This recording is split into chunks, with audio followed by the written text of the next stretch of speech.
Gemstone names are popular for a reason. They're full of color and style, and who doesn't love that?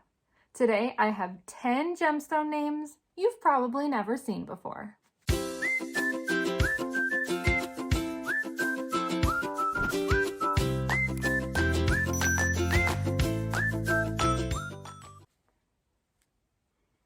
I'm really struggling with my shirt today. Up first is ardesia. Now, ardesia in Italian means slate. Here in the US, slate doesn't sound very appealing, but when you say it in Italian, gorgeous. Next up is citrine. Now, I love that this name sounds French. Citrine is a quartz, and if it's good enough for names like amethyst, jasper, or onyx, it's good enough for me. Next up is Perla. Now, Perla is obviously a variation of pearl, and if pearl has too much of a grandmotherly association, then Perla might be a nice fit. Perla is Spanish for pearl. Next is Farida. Farida is a Muslim name and is related to the more Americanized Farah.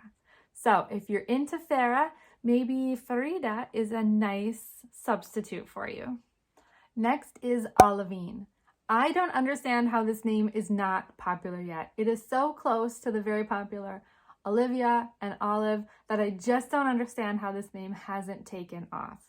Olivine is a green colored gem, just as the name suggests, and I would absolutely snatch this up if you're into those Olivia names.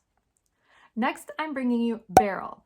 I like Beryl for a male, but I think traditionally this tends to be a female name, so I think we're going to call it unisex or non-binary. I always bring you at least one, and today it's Beryl.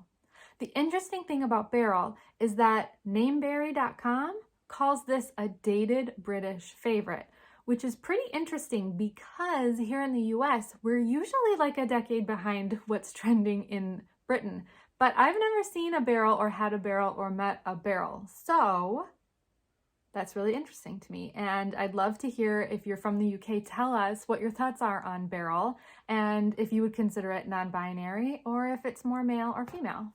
Next is copper. And I love this. I love everything about copper. I love the color. I love the metal.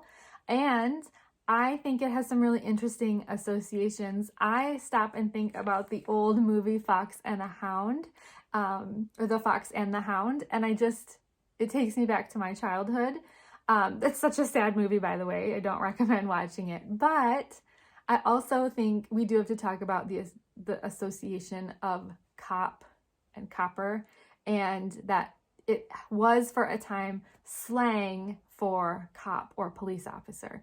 I don't think people really do that anymore. I don't think people use that term anymore, but policing has been such an issue here in the States over the last year that I do think we would be remiss not to point it out. Next is Flint. Now, I expect names like Steel, Slate to make giant growth this year in the baby name world, and I think Flint is in this strong name category. So I think if you're looking for something that will be trending but is under the radar, Flint. Next is Keto. Now, Keto is Swahili for precious jewel. And I love O-ending names, and I think a lot of you do too.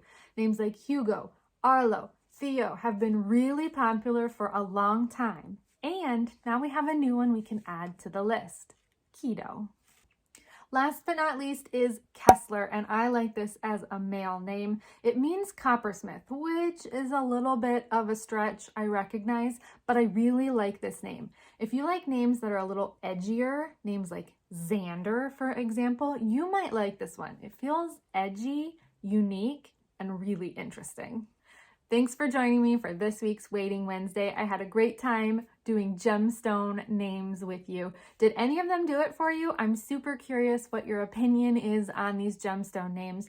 Names like Ruby have been incredibly popular for a long time and continue to be at the tops of the charts. So, what do you think about these up and coming names? I'd love your opinion. I'll see you next week for another amazing Waiting Wednesday. Bye, everyone.